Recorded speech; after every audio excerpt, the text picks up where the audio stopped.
والعنوان فوق اسمه حاجه اسمها phrasal verbs، افعال اصطلاحيه. افعال ايه؟ يعني ايه؟ ارفع لي دماغك كده. الفعل الاصطلاحي، لا بص لي هنا. لوك ات يعني ايه؟ لوك ات يعني ايه؟ لوك فور يعني ايه؟ يبحث عن. لوك افتر يعني ايه؟ هو ده اللي لوك فورورد يتطلع الى. ده الفعل الاصطلاحي، فعل بيخش عليه حرف جر بيغير معناه، مطلوب من سيادتك تحفظهم. ويونت 5 ما ينفعش ما يجيش في الامتحان. ده جه سنه في التشوز يكرروا تاني يا مستر؟ طبعا يكرروا عادي، والخوف انه يجيبوا لك في القطعه. طبعا هي في حته واحده بس اللي انا هاجلها لك لما اجي احل معاك، اللي هو الضمير يجي فين والكلام ده، ولازم لما تحلها الاول. بس تعالى كده، دي عباره عن شويه حروف جر. بص عندك على اول واحد تو. كومبلين تو يعني ايه؟ يشكو لشخص. اقول لك ايه؟ كومبلين تو ذا مانجر، اشتكى للمدير، لان في كومبلين اباوت يشكو من شيء. he complained about the difficulty of the exam. هنشوفها دلوقتي. بس الدرس ده يا جماعه اللي مش هيذاكره برضه الاسبوع ده مش هيفتحوا تاني زي اللي فات. يعني اللي وقع في اللي فات هتحفظوا مع ده ازاي؟ مستحيل. لونج تو يعني يخص، واكتب لي جنبها ينتمي الى. يخص او ينتمي الى. apply to يتقدم بطلب لشخص. he applied to the director. هو تقدم بطلب. هات لي اسمه. هو تقدم بطلب للمدير، لان في apply for a job يتقدم لوظيفه. object to يعني يعترض على. intend to ينوي. apologize to لان في apologize for يعتذر لشخص. get to يصل. جنبها حرف الجر from. hear from يتلقى اخبار من. protect from يحمي من. suffer from يعاني من. result from ينتج عن. بس في حاجه اسمها result in ملهاش اي صله بكلمه نتيجه. يؤدي الى. هتقابلك والحاجه دي هتقابلك. prevent from يمنع من. differ from يختلف عن. تحتها حرف الجر on. switch on علم على switch. turn on علم على turn. الاثنين معناهم يشغل جهاز. concentrate on يركز على. go on يستمر. depend او rely on يعتمد على. حرف الجر for search for يبحث عن. apologize for يعتذر عن شيء. he apologized for coming late. hope for يأمل فيه. blame for يلوم على. apply for يتقدم لوظيفة. he applied for a job. work for يعمل لدى. keep up علم عليها يجاري. turn up علم عليها يرفع صوتها. هقول لك بنعلم ليه. look into علم عليها يفحص او يدقق، واكتب جنبها يدرس بعنايه. في عندك بعد كده حرف الجر of. consist of يتكون من. die of يموت بسبب. accuse of يتهم به. في عندك think about او of يفكر فيه. dream about او of يحلم به. hear about او of يسمع عن. find out about شيل كلمة يكتشف دي صححها. find out about دي معناها يعرف بشأن. يعرف بشأن. wonder about يتعجب من. اكتب من. tell about يخبر عن. complain about يشكو من. know about يعرف عن. talk about يتحدث عن. read about يقرأ عن. warn about يحذر من. في عندك result in يؤدي إلى علم عليها. succeed in ينجح فيه. believe in علم عليها يؤمن بيه. plug in يوصل جهاز علم على plug. take place in يحدث فيه. take part in يشارك فيه. الفعل help.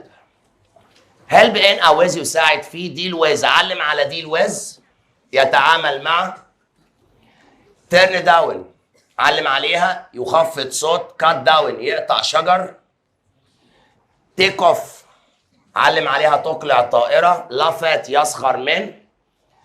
catch up with علم عليها يلحق به. في عندك هنا preposition tricks تريكات كده في بعض الافعال وحروف الجر. هي help بيجي معاها ايه؟ infinitive. he helped me do. وينفع يجي معاها to plus infinitive صح؟ he helped me to do. اقرا لي كده عندك help بيجي وراها in زائد ايه؟ وhelp with زائد ايه؟ يعني لما اجي اقول لك جمله زي كده بقول لك هنا he helped me هو ساعدني space the problem ساعدني في المشكلة. وقال لك اختار he helped me in ولا at ولا with ويقول لك هنا of. طبعا دي لو جت في الامتحان 90% من اللي قاعدين قدامي هيختاروا ان. هي بروبلم يعني ايه؟ هي دي ايه؟ اسم. بص عندك لما بيكون هيلب معاها اسم بنختار ايه؟ ها؟ خلاص يبقى ويز. طب لو كانت solving اي ان جي تبقى ايه؟ تبقى ويز ولا ان؟ تمام. ارجع تاني عندك في عندك تحتها كلمه اسمها تريد ويز يتاجر مع. اقول لك وي تريد ويز تشاينا بتتاجر مع الصين. تريد ان يتاجر فيه اكتب لي جنبها سلعه. وتريد ان فيجيتابلز احنا بنتاجر في الخضار وساعتها بتساويها دي الان يتاجر فيه. الثانيه اسمها دي الويز اتعامل معها. هير اوف او اباوت يسمع عن. اقول لك ايه؟ Have you heard of ايلون ماسك؟ هل سمعت عن ايلون ماسك؟ لكن هير فروم يعني ايه بقى؟ ملهاش اي صله بكلمه يسمع. يتلقى اخبار من. I haven't heard from my friend since he traveled to London. ما جاليش اخبار من صاحبي من ساعه ما سافر لندن. ترن ده من اهم الافعال اللي في الدرس. ترن اون يشغل جهاز. ترن اون ذا تي في. I want to watch the news. Turn off يقفل جهاز. Always turn off devices after use. دايما اقفل الاجهزه بعد الاستخدام. Turn down يخفض صوت او يخفض حاجه. It's so cold. Turn down the air conditioning. الدنيا برد. خفف او خفض التكييف. Turn up يرفع او يعلي. It's so hot. Turn up the air condition. علي التكييف. Turn down يرفض برضه. I asked him to go with me but he turned it down. Angry with يغضب من اكتب لي جنبها كده شخص. I'm angry with my friend. أنا غضبان من صاحبي. Angry about يغضب من شيء. I'm angry about what he has done. أنا غضبان من اللي هو عمله. Find out يكتشف. Find out about يعرف بشأن. بليم فور يلوم على. شايفها؟ في ما بين بليم وفور نقط صح؟ اكتب لي في النقط دي somebody شخص. يعني اقول لك ايه؟ بص هنا he blamed me for مش مي ده شخص عشان كده حطينا وراها فور. يبقى بليم لو بعدها شخص بنستخدم فور. بليم اون يلقي اللوم على. شايفها؟ حط ما بين بليم واون شيء something. He blamed his bad result. bad result نتيجة سيئة. دي شخص ولا شيء؟ فبنستخدم on. run out يعني ينفذ بدون مفعول. run out of ينتهي تحتاج مفعول. يعني يا مستر عشان ما تلخبطش اكتب لي على run out ينفذ بدون مفعول. اكتب لي كده run out قبلها الشيء الذي نفذ. run out of اكتب عندك بعدها الشيء الذي نفذ. يعني ايه؟ لما اجي اقول لك هنا وسبيس بترول احنا حاجه البنزين so we had to go to the petrol station. احنا حاجه البنزين وعشان كده اضطرينا نروح المحطه. قال لك we ran ولا ran out ولا ran out of ولا ran on. ناخد ايه؟ هو البنزين هنا قبلها ولا بعدها؟ يبقى هنا هقولها ايه؟ وحتى يا اخي مش اوف يعني من احنا خلص مننا البنزين. رنا عشان ده ماضي. لكن لما اجي اقول لك اور بترول البنزين بتاعنا حاجه. قال لك ران اوت ولا ران اوت اوف. ناخد ايه يا جماعه؟ بنزيننا خلص. هنا البنزين جه قبلها صح؟ تبقى الاجابه ايه؟ ran out. في عندك بعدها give out يعني يوزع، صح؟ The food and the drink are given out to the poor. الأكل والشرب بيتوزع على الفقراء. give off يعني ينتج أو يطلق. The fire gave off a lot of heat. النار بيطلق الكثير، هنا النيران أطلقت الكثير من الحرارة.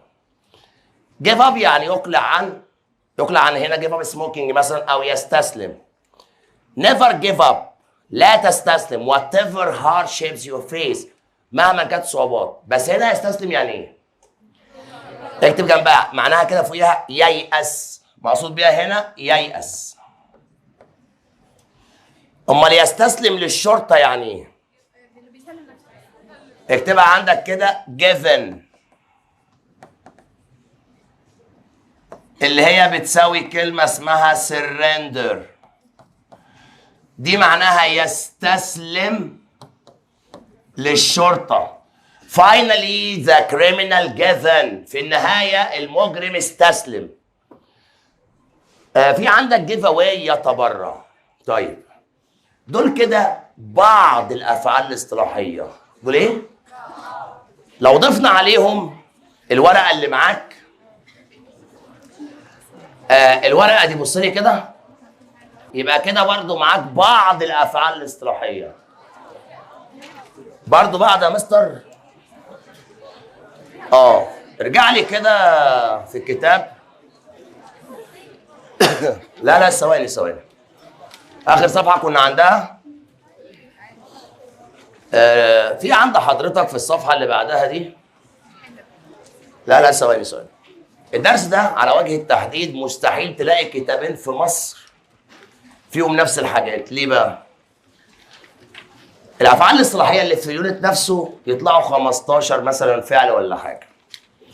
انما بقى لو جمعنا الافعال الاصطلاحيه اللي في المنهج من يونت 1 لاخر المنهج هيطلعوا كميه مهوله، اللي هو كل فعل بحرف جر. حضرتك بقى عشان تجمع الافعال الاصطلاحيه المهمه في الدرس ده هتعمل اتي. اكتب لي على الصفحه دي بعد اذنك كده اهم الافعال الاصطلاحيه. التراب ده جاي منين؟ يا حسن ايه اللي انتوا فيه ده؟ اهم الافعال الاصطلاحيه هي التي توجد في الريدنج والاسئله التاليه. الافعال الاصطلاحيه اللي تلزمك اللي موجوده في الريدنج والاسئله دي فيها كام سؤال؟ 80 سؤال بتوع جيم والمعاصر، المفروض ان هم افضل، يعني دول اهم حاجه. ولكن ده بقى هيذاكر ازاي؟ بس ده لو ما ذاكرتوش زي ما انا بقول وعملت العك اللي عملته في بارت 1 بالسلامه. بارت 1 ده مهم جدا على فكره. بارت 2 1 الدرس ده بقى هيذاكر كده. ثواني، انت هتحله من غير ما تحفظه. لا انا مش هيجي بالسنس ده. الدرس ده هيتكتب في الكشكول، يعني هكتب يا مستر الافعال واللي في الكتاب ورقه؟ لا، انت هتعمل كده بالظبط. اول جمله بص انا هعمل ايه بالظبط. يقول لك يو كان كاونت حاجه اسامه هي از فيري ريلابل. مش انت معاك موديل انسر؟ هتبص على الجمله ومعاك الموديل انسر. اول حاجه تروح تغش الاجابه من الموديل انسر وبعدين تعمل كده. انا ما بهزرش. هتيجي في الكشكول بتاعك تقوم عامل اول واحده طلعت كاونت اون، هتقوم كاتب كاونت اون، غشيتها تروح تشوف معناها في الكتاب والورقه. طلع معناها في الكتاب يعتمد على، تحفظها وتعلم عليها صح في الورقه انك حفظتها. في عندنا النهارده درس رغم ان هو مش هياخد منه نص ساعه، لكن انا ما بخافش على الطالب بتاعي. اسوأ جمله في امتحان السنه اللي فاتت جرامر. احنا على طول بنشرح الجرامر ازاي؟ مش على السبوره. الجرامر ده انا هشرحه من الكتاب. اول ما تسمع الجمله دي ما تفرحش، خاف. بيبقى حفظ ودي بيها مشكله، في شويه فهم. صفحه 211. ثواني بقى، على فكره ده يونت 5 بارت 2 مش 1. بارت 2 مش 1 وهقول لك ليه. بس بص بقى كده، الدرس ده مش هياخد وقت في شرحه، بس خدوا بالكم. الدرس ده تقريبا بيجي كل سنه، يعني في هنا حوالي 105 جمله من المعاصر والجيم، كلهم مش من عندهم، كلهم ثانويه عامه. السنه اللي فاتت اللي جه كان بارت 2 وبارت 1 اغبى جمله. كله بقى الكتاب قدامه، لان ده مش هيبقى فيهوش بقى شرح غير حاجات بسيطه هتكلم فيها. الدرس ده بينقسم لثلاث حاجات. واحد، معلش بقى الصوت.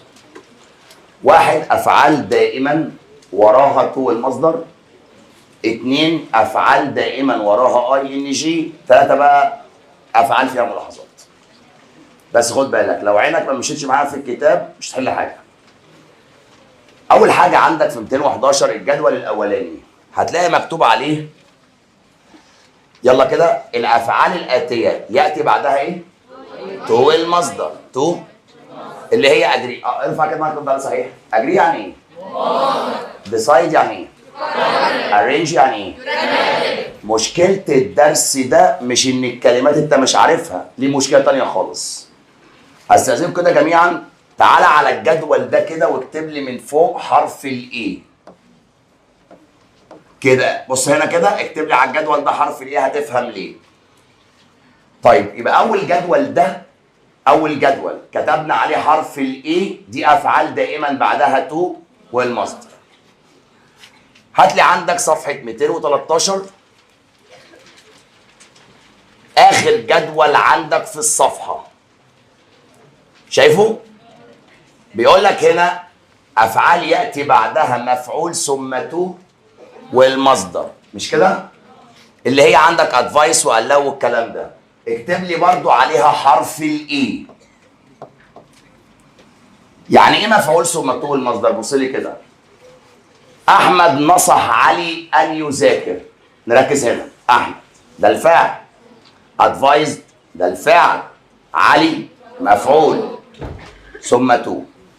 برضو الجدول ده افعال بيجي وراها تو المصدر. يبقى كده في جدولين كتبنا عليهم حرف الاي بيجي وراهم تو الايه؟ ارجع ل 211. في عندك تاني جدول مكتوب عليه افعال دائما بعدها اي ان جي، صح كده؟ اللي هي عندك كلمه ادمت وافويد ديناي. اكتب على الجدول ده حرف البي. بص كده، اكتب لي حرف البي كده، هتفهم الحروف دي ليه. يبقى الجدول ده افعال بيجي وراها ايه؟ اي ان جي. 213 تاني. طبعا احنا عارفين ان التو بيجي وراها فعل فين؟ ولكن في حاجات فيها تو زائد اي ان جي. الجدول الاولاني اللي هو تيك تو، بي يوز تو، جيت يوز تو، شايفينه؟ اكتب على الجدول ده برضو حرف البي. دي برضو افعال بيجي وراها اي ان جي. الجدول اللي تحتيه تعبيرات بيجي وراها اي ان جي زي بي بيزي، هاف ديفيكالتي ان، اكتب عليه برضو حرف البي. ايه بقى الكلام ده يا مستر؟ بص لي كده حضرتك بقى، وركز، ارفع ده كده. كده احنا كتبنا، او هنا في جدولين كتبنا عليهم حرف الاي بيجي وراهم تو المصدر، وفي ثلاث جداول كتبنا عليهم حرف البي بيجي وراهم اي. يجي ازاي في الامتحان؟ يجي يقول لك هنا في الامتحان جمله زي كده، بص بقى معايا. يقول لك هنا هي ريفيوزد، هو رفض سبيس مي، رفض يساعدني. يقول لك هنا اختار هيلب ولا تو هيلب، ويقول لك هنا helping وتو helping. استاذن سيادتك، ده بقى لا في طالب بيفهم ولا في مدرس بيشرح، ده اسمه ده درس بتاع طالب بيحفظ. بص عند حضرتك كده بعد اذنك في صفحه 211، وما ينفعش ما تبصش. 211 الجدول اللي في النص، تالت كلمه اسمها ايه؟ ايه؟ ريفيوز. بيجي وراها ايه عندك؟ بيجي وراها ايه؟ ريفيوز بيجي وراها تو المصدر. يبقى الاجابه هنا ايه؟ يبقى ريفيوز. هيلب ولا هيلبنج ولا تو هيلب؟ ايه ده؟ انا يا مستر كل اللي بحفظه ان الفعل ده بيجي وراه تو المصدر اي ان جي. جملة تانية جت ثانوية عامة بيقول لك هنا he admitted هو اعترف space the crime بارتكابه الجريمة. قال لك he admitted، قال لك هنا commit ولا to commit، ويقول لك هنا committing و to committing. ناخد يا جماعة هنا بص عندك في الجدول الثاني في 211 اول كلمه اسمها ايه؟ ادمت. اسمها ايه؟ بيجي وراها فعل في ايه؟ تبقى الاجابه ايه؟ خلاص كوميت. من ضمن الجمل اللي جت كتيره الجمله دي بيقول لك هنا ايه؟ he expected them spacing on time. توقع وصولهم في الوقت المحدد. قال لك arrive ولا to arrive، وعندك هنا arriving و to arriving. ها هتلاقي عندك expect بيجي وراها to المصدر في الجدول تبقى to arrive. صعب الكلام ده؟ لا صعب جدا. عايز تعرف صعوبة الدرس دوت؟ بص على الجملة الجاية دي بعد إذنك، كانت في امتحان السنة اللي قبل اللي فاتت، بس هستأذنك ما تبصش في الكتاب. في جملة هنا جه قال لك الجملة دي، قال لك she objected هي اعترضت space with them. قال لك اختار she objected ايه؟ travel ولا to travel، وقال لك هنا traveling، وقال لك هنا كمان to traveling. لو انت في اللجنة هتخمنها ايه؟ قول لي. travel to travel traveling. هو ده بقى مشكلة الدرس ده، ان هتلاقي كل الناس رايحة في اتجاهات، هو ده عيبه. بص الجرامر كله في المراجعات انا بلمه، وساعتها انت ما بتغلطش فيه السبب. بيبقى هنا ساعتها الجرامر خلاص كلماتك زادت، فالاسئله اللي كانت صعبه عليك في ريت 1 وكانت هيفا باستثناء الدرس ده بس. لو بصيت عندك في 213 عندك في 213 هتلاقي عندك هنا كده اول كلمه على اليمين في الجدول الاولاني اسمها ايه؟ object to. بيجي وراها ايه؟ verb plus ing. يبقى الاجابه بص هنا معايا هتبقى الاجابه she objected ها to traveling. ثواني بقى. ده كده الجزء الاول في الدرس اللي هو مجموعه افعال. خد بالك الكلام ده وانت بتكتب دائما وراها طول المصدر. وفي عندنا الجداول اللي تحت حرف البي دي مجموعه افعال دائما وراها اي. تعالى بعد اذنك بقى كده نيجي بقى للجزء الثاني بقى اللي هو الملاحظات، وده تخلي بالك منه بعد اذنك. بص معايا كده بعد اذنك هنا في 211 بقى وامشي بالترتيب. في عندك تحت الجدولين هتلاقي عندك جمله بتقول لك ايه؟ في حاله وجود فعل بعد الصفات التاليه. شايفها؟ بص على السبوره. اكتب لي على الجمله دي بعد اذنك كده فوقيها كده حرف السي. ايه يا مستر الحروف دي؟ ارفع الماء كده. الناس كلها معايا كده؟ بصوا يا جماعه. الحروف دي هي حروف ترتيب المذاكره. يعني ايه؟ اصعب حاجه في الدرس ده هتذاكره ازاي؟ بص لي هنا. انا هبدا الاول احفظ الجداول اللي مكتوب عليها حرف الاي تو والمصدر، ثم الجداول اللي مكتوب عليها حرف البي اي ان جي، ثم بعد كده حرف السي اللي هي الملاحظات. دي اللي فيها شويه شغل وشويه فهم. نبدا بالملحوظه رقم 1. اكتب لي عندك كده 1. مكتوب لك في حاله وجود فعل بعد الصفات التاليه. لا سوري، في 211 اسف في 211 لا هنا في 211 في عندك هنا تحت الجدولين هنكتب حرف السي قبل دي. الافعال الاتيه ياتي بعدها تو المصدر، اكتب فوقها حرف السي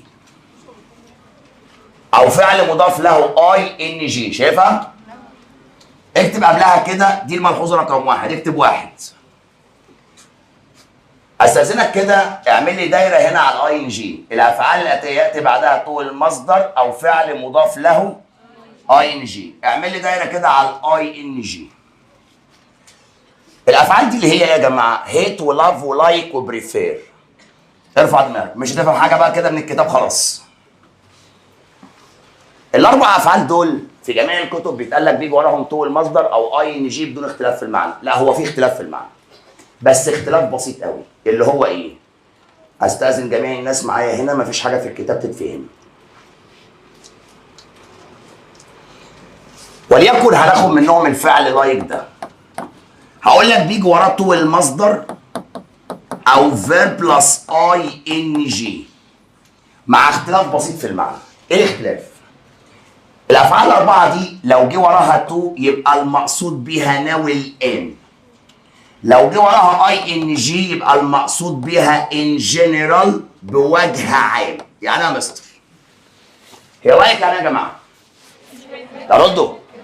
يحب. لو انا حابب الحاجه تحصل دلوقتي هستخدم تو المصدر بوجه عام اي ان جي. مثال، لما اجي اقول لك I like to play chess، انا حابب العب شطرنج، انا قلت تو صح؟ يبقى حابب العب شطرنج امتى؟ دلوقتي.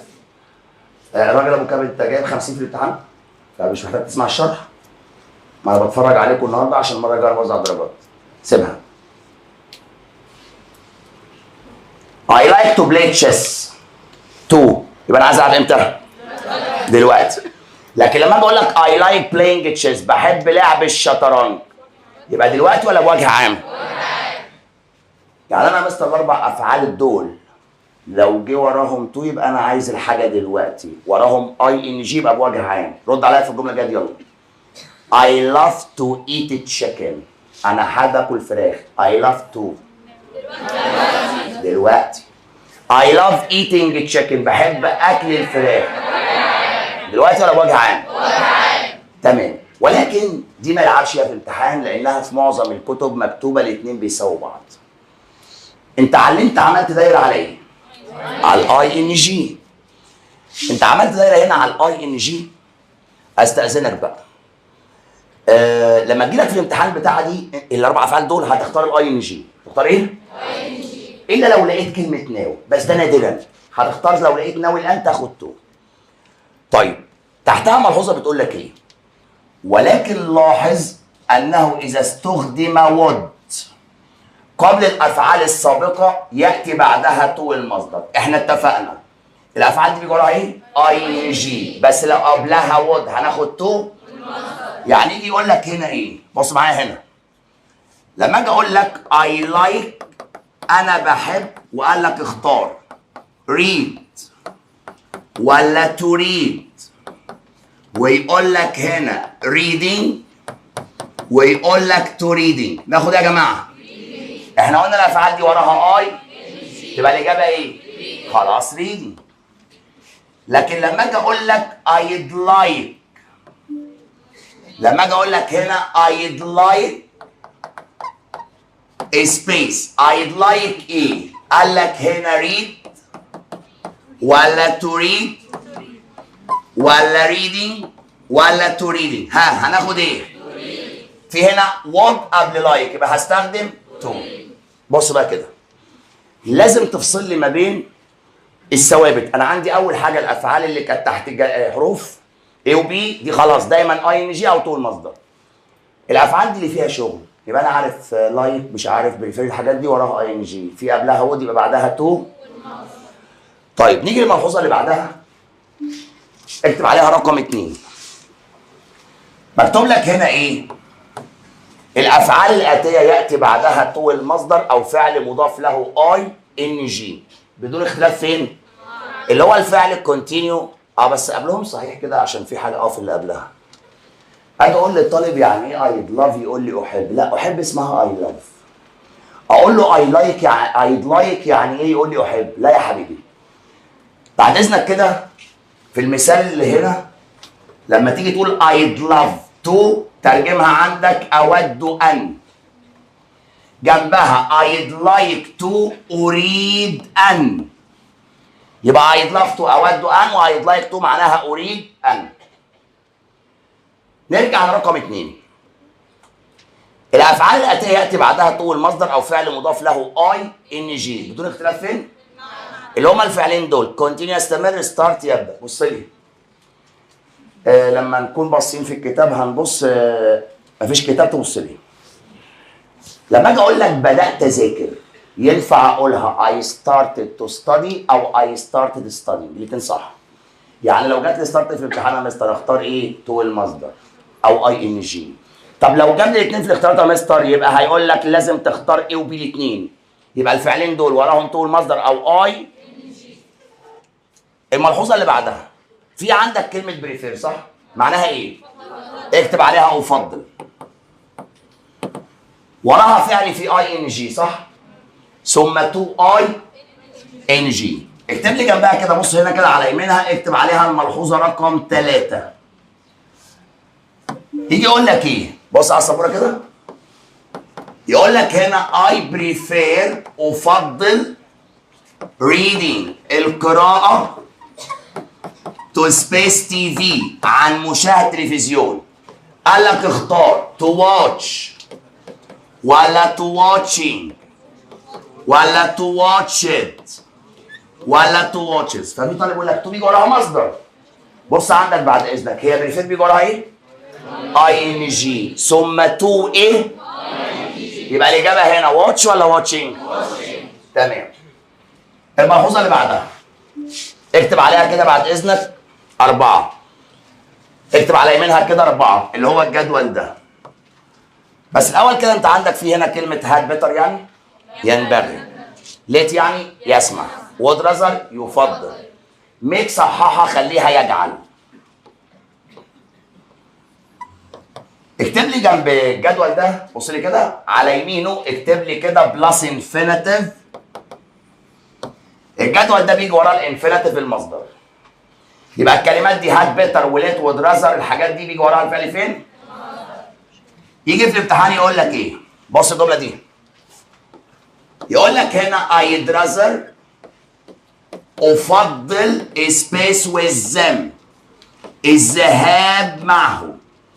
قال لك I'd rather go ولا to go ولا went ولا going. ها احنا قلنا I'd rather بيجي وراها فعل فين؟ تبقى الاجابه ايه؟ ولكن كان في كده ملحوظه خدناها في يونت 1 جت في 2022 مع I'd rather دي اللي هي كانت تقريبا اتس تايم. كان بيجي وراها اتس تايم دي؟ طب لو في فاعل، طب كل اللي ساكتين في 10 درجات جرامر في التشوز بتاع الامتحان اللي فات. اوعى تيجي تقول لي يا مستر انا غلطان فيها ليه؟ عشان انت ما حفظتش القواعد عشان اللي انا بسالك فيها. انت داخل الامتحان من غير ما تحفظها. ماشي. عموما احنا قلنا هنا I'd rather والكلمات دي وراها فعل فين؟ في المصدر. اقلب الصفحه. مكتوب لك هنا لاحظ إذا جاء بعدها فاعل يكون الفعل إيه؟ ماضي. يكون الفعل ماضي. نفس الفكرة الراجل جابها في امتحان 2022. بص على السبورة. لما أجي أقول لك هنا إيه؟ I'd rather I space with them. أفضل لو كنت ذهبت معهم. I'd rather I go ولا to go ولا went ولا going. ثواني. احنا قلنا I'd rather بيجي وراها فعل فين؟ في المصدر. بس لو جه وراها فاعل مصدر ولا باست سمبل ماضي؟ يبقى جوه ولا went؟ يعني من الاخر يا مستر رازر والكلمات دي وراها نقط هناخد مصدر، وراها فاعل هناخد ماضي بسيط. نفس الفكره كانت اتس تايم وراها فاعل ماضي بسيط خدناها في يونت 1 وخدنا دي برضو معاها. ثواني. نيجي بقى في الملحوظه اللي بعدها ودي بقى استاذنك كده هتعدي بتاعت ميك دي لسه هناخدها دي في حته ثانيه سيبها. تعالى في اللي بعدها دي اللي هي الافعال الاتيه اكتب جنبها الملحوظه رقم 5. الافعال الاتيه يمكن ان ياتي بعدها تو المصدر او فعل مضاف له مع وجود اختلاف فين؟ اللي هي الافعال دي يا جماعه ستوب وريمبر وتراي وفورجيت وريجريت. شفتهم؟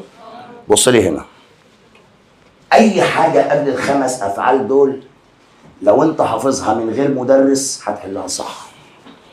اي حاجه بعد الخمس افعال دول لو انت حافظها من غير مدرس هتحلها صح. الحاجه الوحيده اللي فيها فهم في الدرس ده كله الخمس افعال دول. للاسف الحاجه الوحيده اللي هتسالني فيها الحصه الجايه الخمس افعال دول. اكتر حاجه بتيجي فيهم ثانويه عامه الخمس افعال دول. نقراهم الاول من الكتاب وبعدين نشرحهم. اول واحده عندك ريمبر تو، شايفها؟ مكتوب يتذكر ان يقوم بعمل شيء لم يفعله. تحتها ريمبر زائد اي ان جي، يقوم بعمل شيء ثم يتذكر انه فعله. forget to ينسى ان يفعل شيء لم يفعله. forget بلس اي ان جي يفعل شيء ثم ينسى فعله. regret to يشعر بالاسف لان يقول او يخبر شخص شيء ما. علم على كلمه يقول. regret زائد اي ان جي يشعر بالندم على شيء حدث. try to يحاول وغالبا لا ينجح. try زائد اي ان جي معناها يجرب شيء. stop to يتوقف لكي، اعمل لي دايره على كلمه لكي. توقف عن، اعمل لي دايره على كلمه عن. طبعا انا اتعمدت اقراها مع سيادتك ليه؟ قريناها سوا وما فهمتش حاجه صح؟ يبقى لما اجي ابص على السبوره واشرحها ما الاقيش مخلوق باصص في الكتاب. اسمع بقى الخمس افعال دول هناخد منهم فعل واحد وبناء عليه اللي هيتقال عليه هيتقال على الخمس افعال. في عندك هنا وليكن هناخد الفعل اللي اسمه ستوب ده. الدرس ده مهم قوي السنه دي. ستوب دي ينفع يجي وراها تو بلس انفينيتيف تو المصدر او فيرب بلس اي ان جي مع اختلاف كامل في المعنى. مش انتوا عارفين ان تو يعني لكي؟ يبقى ستوب تو دي معناها يتوقف لكي. يتوقف ايه؟ لكي. وستوب زائد اي ان جي يتوقف عن. يتوقف ايه؟ عن. قبل ما اشرح اي حاجه، لو جات لك في الامتحان جمله فيها ستوب ودي مهمه قوي السنه دي، اذا طلعت من بقك ترجمه بالعربي يتوقف لكي هتختار ستوب ايه؟ تو. لو طلعت من بقك بالعربي يتوقف عن هتختار ايه؟ اي ان جي. تاني قبل ما نشرح، لو جات لي ستوب في الامتحان اخر السنه هترجم الجمله طلعت يتوقف لكي هختار تو، يتوقف عن هختار اي ان جي. تعال بقى نفهم. هو انا لما اجي اقول لك ايه؟ توقف لكي يشتري، يعني اشترى ولا لسه؟ لسه. ايه؟ لسه. صح. توقف عن شراء، يعني اشترى ولا لسه؟ اشترى وبطل صح؟ طيب تاني، لما جيت قلت لك توقف لكي يشتري اللي هي تو صح؟ قلت لي لسه ما اشتراش. يبقى الافعال دي لو هنا بستخدم معاها تو لو لسه الحدث لم يتم. الحدث ايه؟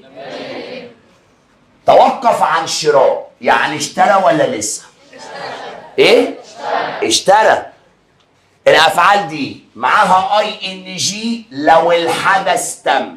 لو الحدث ايه؟ تم. يعني يا مستر بص لي كده، الافعال دي بستخدم معاها تو لو الحاجه لسه هتحصل. لو الحاجه لسه هتحصل بستخدم معاها اي ان جي لو الحاجه حصلت.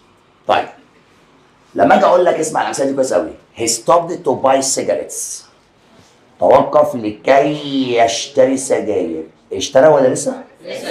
يبقى تو هنا لسه. he stopped buying cigarettes. توقف عن شراء. انا عايزك تحفظ الكلام بستوب تو واي ان جي. توقف عن ايه؟ شراء. يعني اشترى ولا ما اشتراش؟ اشترى وبطل. فهنا لما قلنا باينج اي ان جي يعني الحدث تم. تاني تقول حاجه لسه هتحصل اي ان جي حاجه حصلت.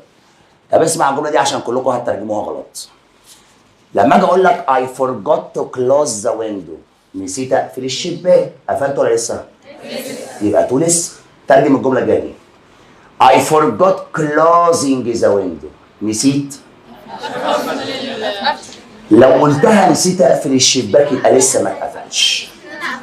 لازم تقول نسيت اني قفلت الشباك. ثواني، هو انت مش ممكن تعمل حاجه وتنسى انك عملتها؟ تمام. المستر قال لي تو الحاجه لسه هتحصل. الاي ان جي الحاجه حلو. I forgot to close the window. to close نسيت اقفل. to هنا يعني قفلت ولا لسه؟ لسه.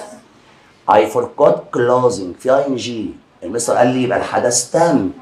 يبقى نسيت اقفل ولا اني قفلت؟ اي ان جي حدث تم. تاني لما اجي اقول لك remember to call me افتكر تكلمني، كلمتني ولا لسه؟ I remember calling my uncle last Friday. هقول هنا افتكرت اكلم عمي يوم الجمعه ولا اني كلمت عمي؟ طب عشان تفهمها الاي ان جي الحدث تم تو لسه ما تمش. من ضمن الجمل الكتيره جدا اللي جت على الدرس ده اسمع الجمله دي. يقول لك هنا ايه؟ on my way home في طريقي للبيت I stopped space about فاطمه. دي جمله تقريبا كانت في 2012 حاجه زي كده بعيده شويه.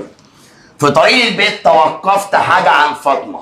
قال لك اختار ask ولا to ask ولا asking ولا to asking. بعد اذن اللي بيجاوب. انا قلت لك من شويه لما تيجي ستوب هتحلها ازاي؟ يتوقف لكي او يتوقف اوعى تتعامل معاه غير كده. هتعمل كده في طريق البيت توقفت عن السؤال عن فاطمه ولا لكي اسال؟ طب لكي يعني ايه؟ خلاص يبقى تو. الحلوه اللي قالت اسكينج انا ما قلتلكيش ماضي. اصل قالت لك الصوت ماضي يبقى حاجه، انا ما قلتش ماضي، انا قلت الحدث تم او ما تمش. تاني برضه من ضمن الجمل دي جمله جه زيها قبل كده. قال لك I remember space Alex. بتذكر زيارة الاسكندرية. It's a nice place. مكان جميل. قال لك اختار to visit ولا visiting. بص كده ثواني. بتذكر زيارة الاسكندرية مكان جميل يعني زارها ولا ما زارهاش؟ زارها يعني الحدث تم تبقى ايه؟ اي ان جي تبقى فيست. طب نفس الفعل ريمبر. اسمع الجملة دي كده. يقول لك هنا remember space your camera. افتكر تجيب الكاميرا tomorrow بكره. قال لك اختار to bring ولا bringing. افتكر تجيب الكاميرا بكره. جابها ولا لسه؟ تبقى الاجابه ايه؟ خلاص يبقى تو. لما اجي اقول لك I regret انا ندمان space that fell اني شفت الفيلم ده. It was boring كان ممل. I regret to watch ولا watching. ندمان اني شفت الفيلم ده كان ممل يعني شاف ولا لا؟ يعني الحدث تم تبقى ايه؟ من ضمن الجمل اللي جت اسمع دي. We regret نقط that the flight will be delayed for 10 minutes. نأسف ان احنا هنبلغكم ان الرحله هتتأجل 10 دقايق. We regret ايه بقى؟ هقولها telling ولا to tell؟ ايه؟ اكيد to tell. نأسف ان احنا هنبلغكم ان الرحله هتتأجل يعني حاجه لسه. ودايما لما تكون في حاجه بتقولها يعني نأسف ان هنبلغكم يبقى هنا هنبلغ اهو، يبقى هنا هنستخدم كلمه تو. لكن ريجريت ورا اي ان جي في حاله الندم. في حاله طيب يبقى الافعال دي لو الحدث تم هناخد اي، ما تمش هنستخدم تو. ولكن الفعل تراي بص عليه. تراي هي اللعبه كلها عن تراي. مكتوب لك على تراي ايه؟ تو. تراي تو يعني ايه؟ ركزوا عشان هسأل في درس الحصه الجايه. يحاول وغالبا لا ينجح. تراي زائد اي ان جي يعني يجرب. ارفع دماغك. تراي بيجي وراها تو لو كان المقصود ان بيحاول يعمل حاجه. ممكن ينجح ويفشل على فكره بس غالبا بيفشل. يعني I tried to unlock the door but I couldn't. حاولت افتح الباب لكن ما عرفتش. هو ايه؟ حاول وفشل يبقى هستخدم to. اقول لك the student tried to escape from school but the headmaster caught him. الطالب حاول يهرب من المدرسه لكن المدير مسكه. هو هنا ايه؟ حاول وفشل يبقى اقولها هنا try ايه؟ to. يبقى لو حاجه فيها محاوله وفيها فشل، ممكن نجاح بس غالبا فشل، يبقى تو. لكن لو جت بمعنى يجرب اي ان جي. يعني ايه يجرب؟ يعني لا فيها نجاح ولا فشل. لما اجي اقول لك ايه؟ I tried wearing a suit in my sister's wedding. جربت البس بدله في فرح اختي. هي دي فيها نجاح وفشل؟ يبقى دي تجربه اي ان جي. I tried traveling by train. جربت السفر بالقطر. هي دي فيها نجاح وفشل؟ خلاص يبقى هنا اي ان جي. يبقى تراي معناها هيحاول وهيفشل، بستخدم تو. تراي يجرب حاجه لا فيها نجاح ولا فشل، اي. تمام. نيجي للملحوظه اللي بعدها. في عندك في الصفحه اللي بعدها، بص عندك كده تحت الجدولين دول مكتوب لك في حاله وجود فعل بعد الصفات التاليه. دي الملحوظه رقم، اكتب عليها 6. في حاله وجود فعل بعد الصفات التاليه اللي هي تو، هنا نستخدم تو المصدر. اكتب لي جنب تو كده بعد اذنك، بص كده اكتب لي كلمه اتس.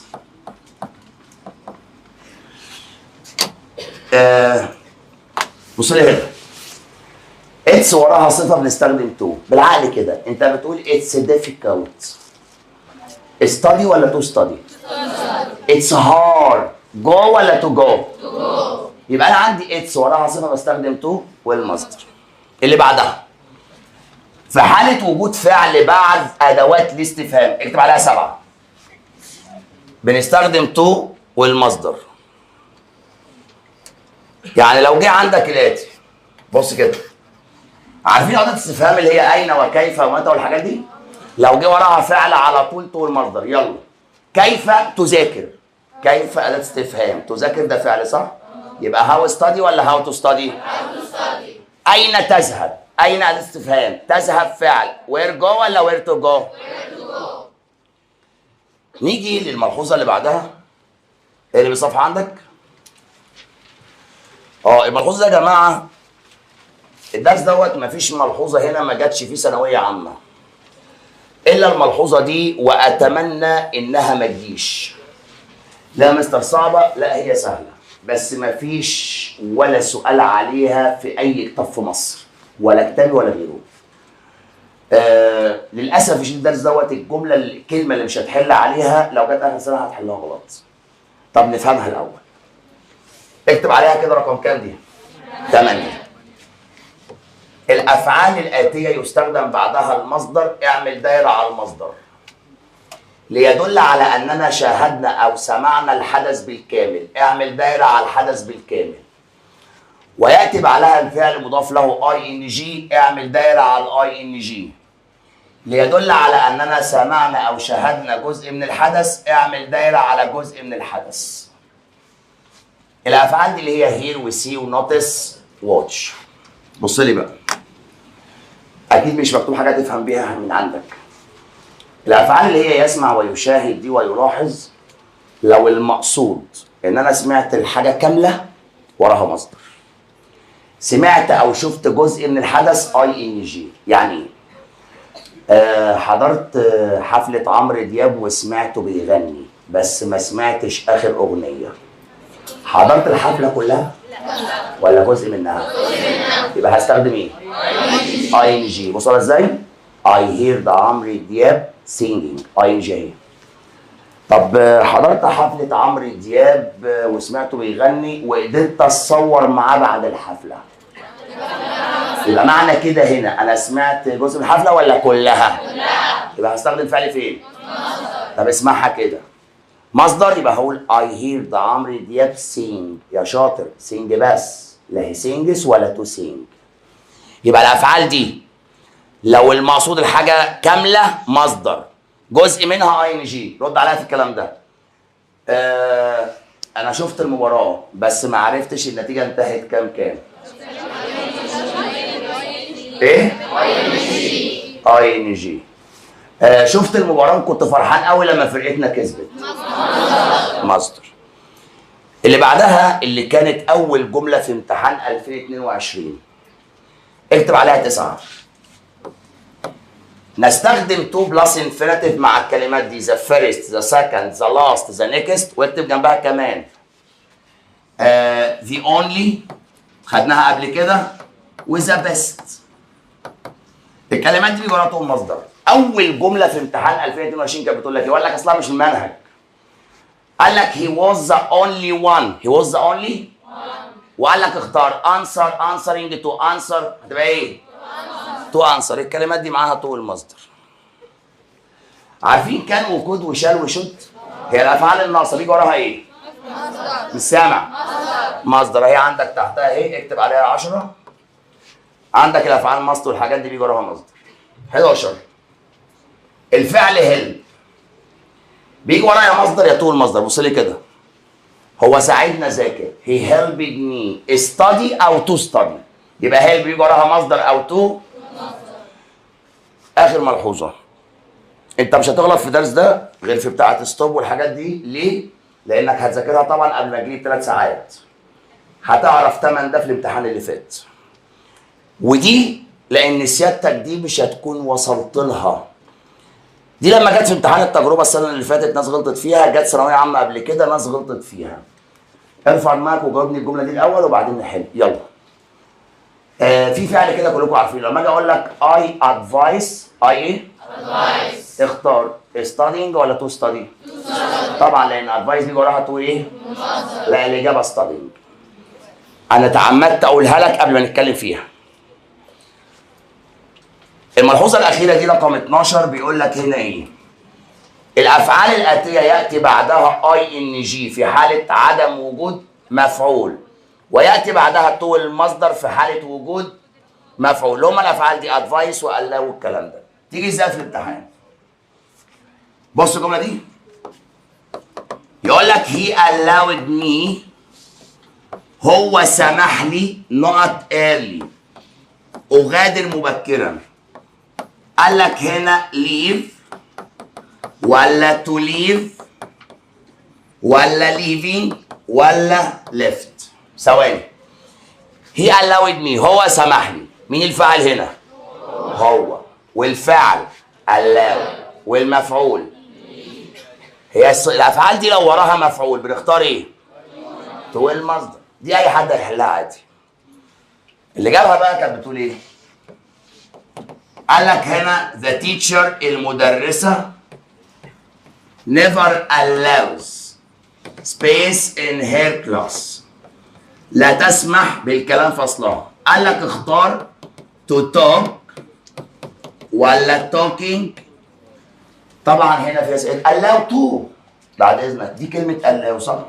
في وراها مفعول؟ يبقى في الحاله دي هناخد to ولا اي ان جي؟ تبقى to talk ولا talking؟ احنا في عندنا هنا الدرس ده يا جماعه حاجه اسمها الكوزاتيف. العنوان ده انا عندي حاجه اسمها الكوزاتيف، يعني الجمله السببيه. يعني ايه جمله سببيه؟ طب اسمعني كده. الكوزاتيف ده ما اعتقدش ان انتوا شفتوه من زمان يعني. النور تحت عشان اشوف كويس. الكوزاتيف الجمله السببيه دي معناها، هقول لك كده ان العنوان ده معناه اول تعريف ليه من قام بالفعل شخص اخر غير الفاعل. ازاي يعني يا مستر؟ اللي هيعمل الفعل حد غير الفاعل. او ليه تعريف تاني؟ الفاعل يجعل المفعول يقوم بعمل شيء. الحته دي بقى اسمعني كويس قوي.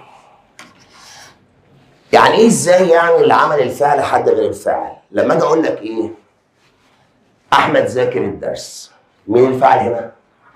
احمد. مين اللي ذاكر؟ احمد. يبقى الفاعل هو اللي عمل الفعل. هي ساعدتني. مين الفاعل هنا؟ هي.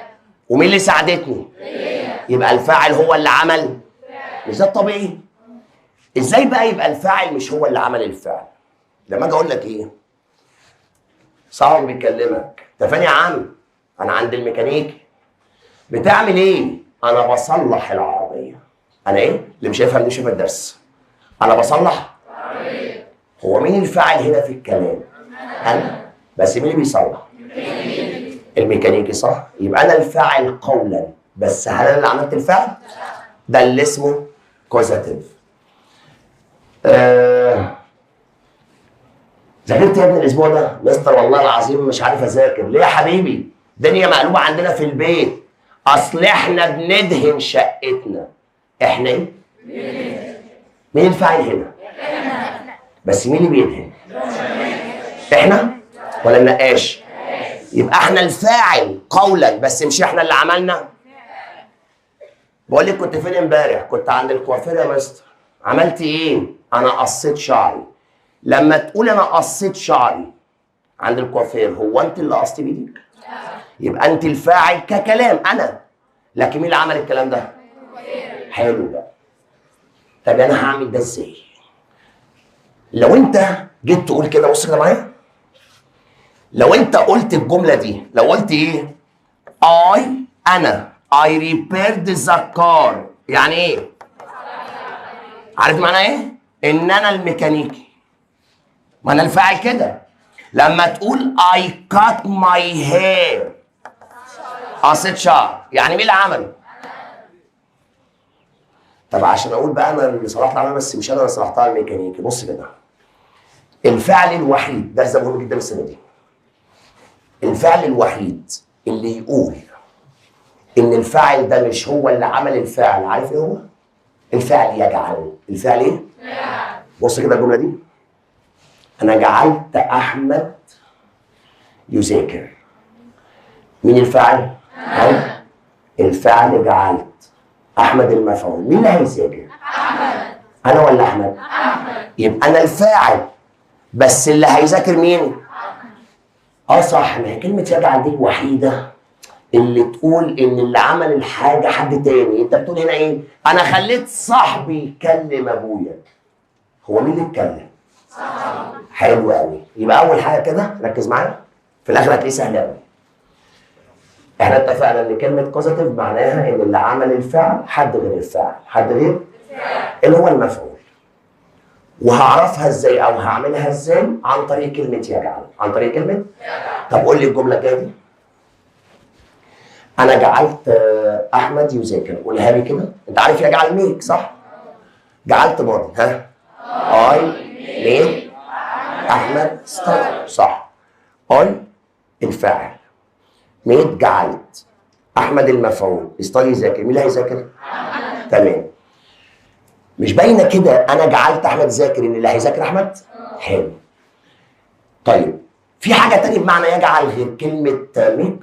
وهو ده بقى الدرس. اسمعني كده. في عندك هنا الاتي، علشان تقول كوزاتيف، تقول ان الفاعل مش هو اللي عمل الفعل، لازم تستخدم.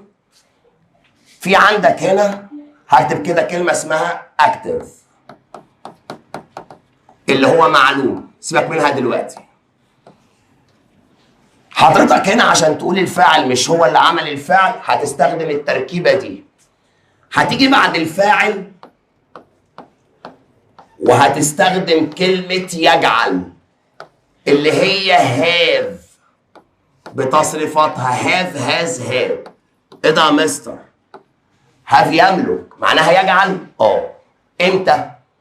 الحاله الوحيده اللي هاف تيجي بمعنى يجعل لو جه بعدها بيرسونال اوبجكت، مفعول عاقل، ثم الانفينيتيف المصدر، مفعول عاقل. ايه ده يا مستر؟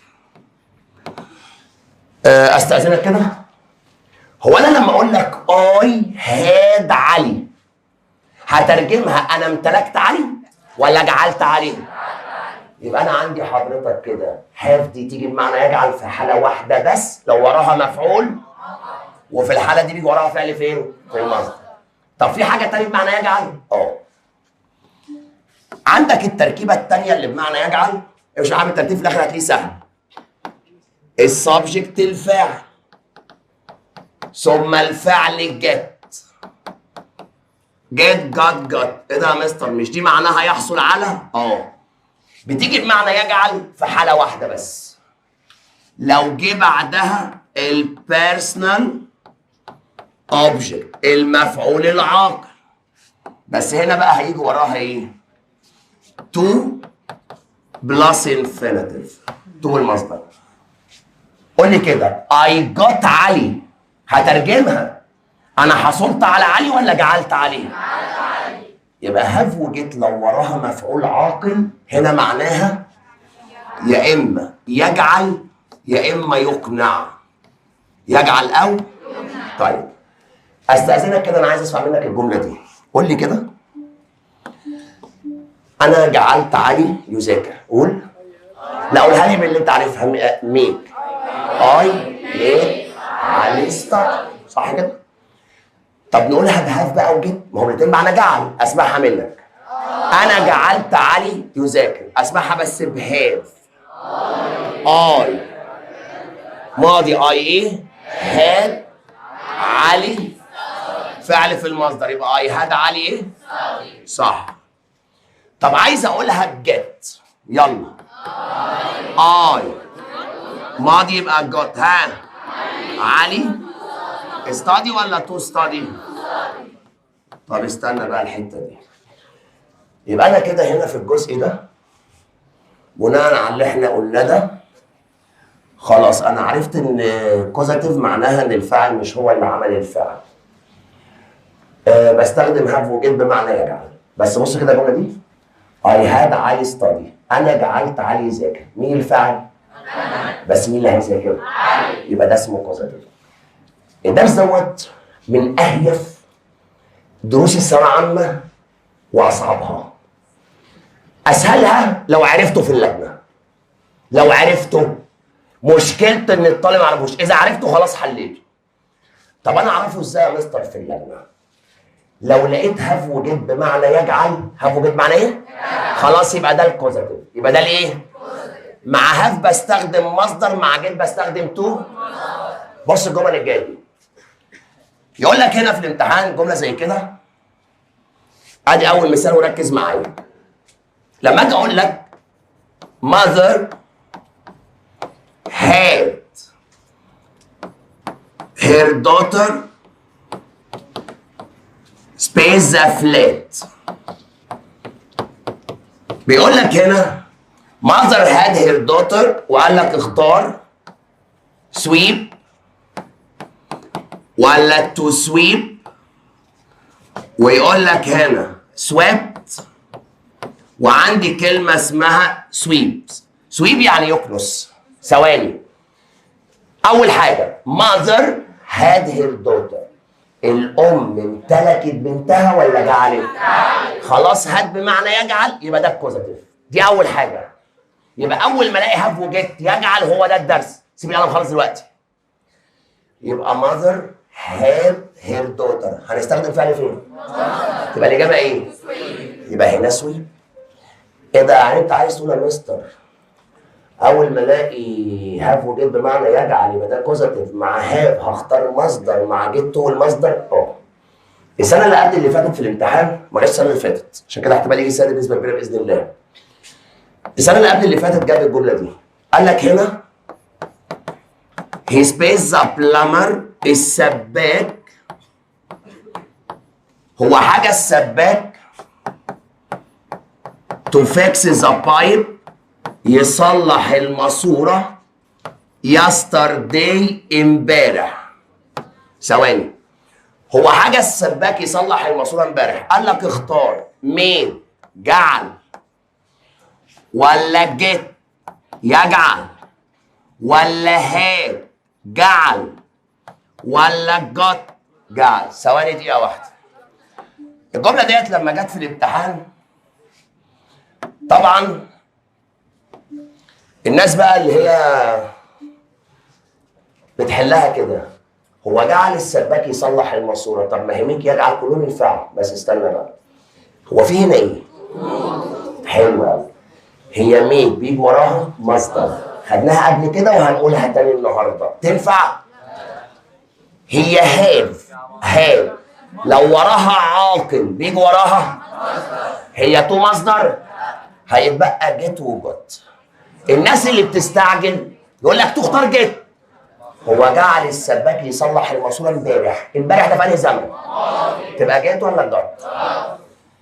يعني انا كده يا مستر كل اللي هعمله اول ما الاقي هاف وجيت بمعنى يجعل هعرفها لو وراها عاقل مع هاف مصدر مع جيت والمصدر. طب بص اللي جاي. لما اجي اقول لك جمله زي كده يقول لك هنا he is getting me a space with him to the club للنادي. he is getting me هو بيقنعني او بيجعلني. قال لك اختار go ولا to go، ويقول لك هنا going ويقول لك هنا went. ثواني بنفس المنطق he is getting me هو يحصل عليا ولا يجعلني او يقنعني؟ خلاص يبقى ده كوزاتيف. هي جيت بيجي وراها ايه؟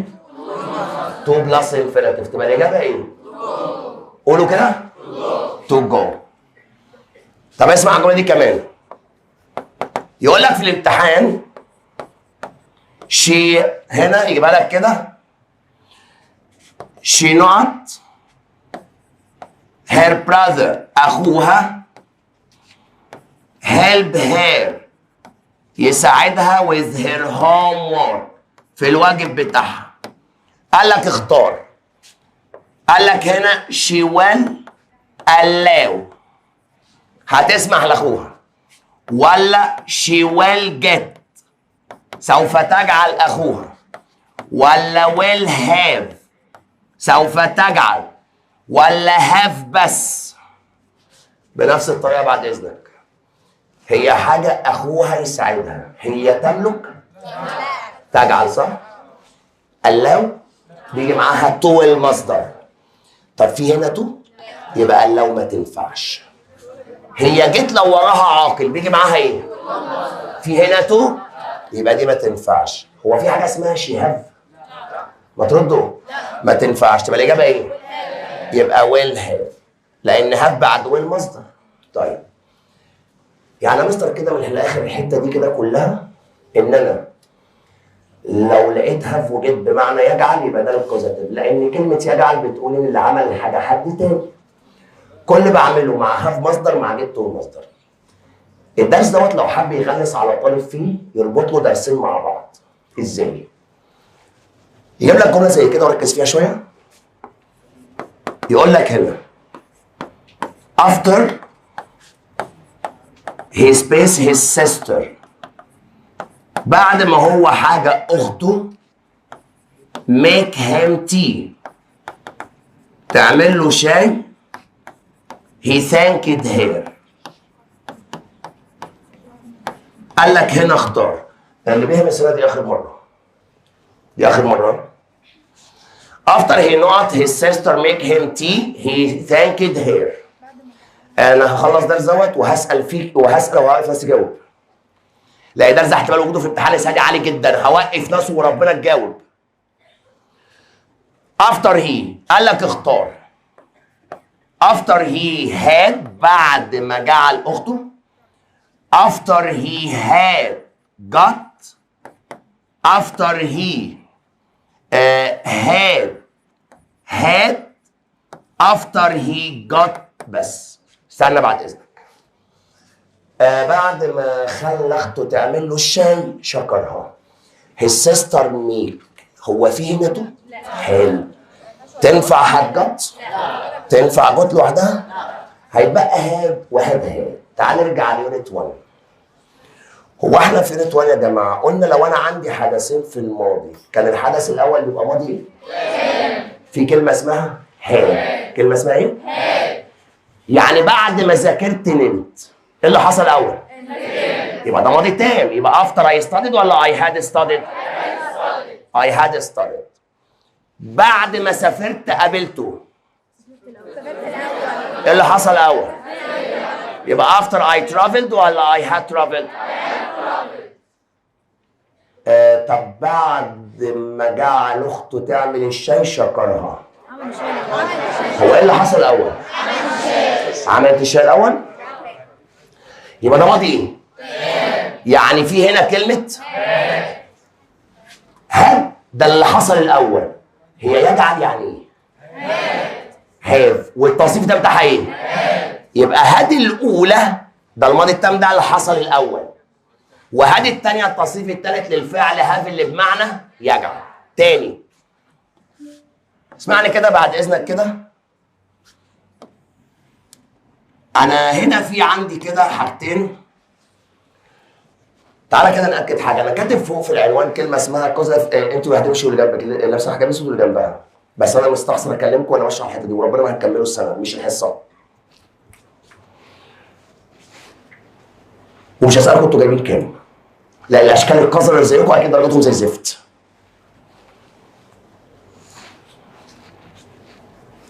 طيب احنا قلنا هنا في الكوزاتيف، نبدا كده من الحته دي. انا قلت الاول العنوان معناه ان اللي قام بالفعل حد غير حد غير تعال ناكد الكلام ده في الجمله. الام جعلت بنتها تكنس الشقه. مين الفاعل؟ بس مين اللي هيكنس؟ صح، يبقى الفاعل مش هو اللي عمل الفاعل. او التعريف الثاني الفاعل يجعل المفعول. الام خلت المفعول البنت هي كذا، يبقى ده بوزيتيف صح. هو جعل السباك يصلح الماسوره. هو مين الفاعل؟ بس مين اللي هيصلح؟ يبقى هو الفاعل لكن اللي هيصلح السباك، يبقى اللي هيعمل الحاجه مش الفاعل، يبقى ده كده اسمه بوزيتيف، يبقى العنوان ماشي صح. تاني حاجه ركز عشان انا هعلمك من الدرس دوت ازاي تلم الجرامر اللي جاي بشكل معين. تاني حاجه انا كاتب هنا كلمه اكتف معلوم صح؟ واحنا عارفين ان معلوم يعني اللي عمل الحاجه معروف. طب نرجع لاول جمله. الام جعلت بنتها تكنس. مين اللي هيكنس؟ يعني معروف اللي عمل حاجه، عشان كده اسمها اكتف معلوم. هو جعل السباك يصلح. مين اللي هيصلح؟ يعني معروف اللي عمل حاجه، عشان كده اكتف. اللي عايز بقى يفهم الدرس ده حلو قوي، لان لحد دلوقتي انت فاهمه بس مش اللي انا عايزه. عشان تفهم الدرس ده كويس قوي ركز بقى في اللي جايه دي قوي. هقول لك هنا الباسيف. الباسيف بتاع الدرس المجهول. بس اسمع كده اللي انا هقوله. انا عندي هنا في الباسيف الاتي، بس عشان نبقى متفقين، طالما جبت كلمه كوزاتيف معلوم مجهول عفاريت زرقاء يبقى لازم استخدم كلمه يجعل. حلو قوي. انا عندي هنا الباسيف بتاعه كالمعتاد هيبقى السبجكت الفاعل، وبعدها برضو هاف طبعا بتصريفاتها في اي زمن، هاف هاز هاد. عندي هنا جيت got ثم الاوبجكت المفعول، بس المره دي بقى هنستخدم هنا البي بي التصريف الثالث، وهنا برضو هاف وجيت بمعنى يجعل. صحيح. هو احنا صحيح هنا في المعلوم كان المفعول ايه؟ عاقل صح؟ طيب خد بالك بقى في الباسيف المفعول بنسبة 99.9 غير عاقل. غير ايه؟ يعني يا مستر. طيب تعالى كده بص على الجملة الجاية دي. عايز تفهم الفرق بين الجمل العادية والكوزاتيف؟ حلو قوي. الجملتين دول هيفهموك الفرق ويعني ايه كلمة كوزاتيف بالظبط. لما اجي اقول ايه؟ لما تيجي تقول المثال ده I had أو I got my hair cut. ولما تيجي تقول لي I cut my hair، اسمع بقى الجملتين دول عشان بناء عليهم انت هتفهم اللعبه. يلا. الاولى I had my hair cut، انا امتلكت شعري يقص ولا جعلت؟ حلو. انا جعلت شعري يقص. قول لي صحيح في الجمله دي جعلت شعري يقص يعني انا اللي قصيته؟ يبقى معنى كده ده كوزاتيف، يبقى الفاعل مش هو اللي عمل الحاجه، صح؟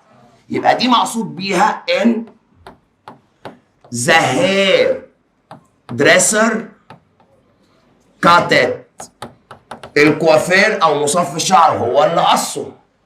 طب I cut my hair، انا قصيت شعري، دي معناها مين اللي قصه؟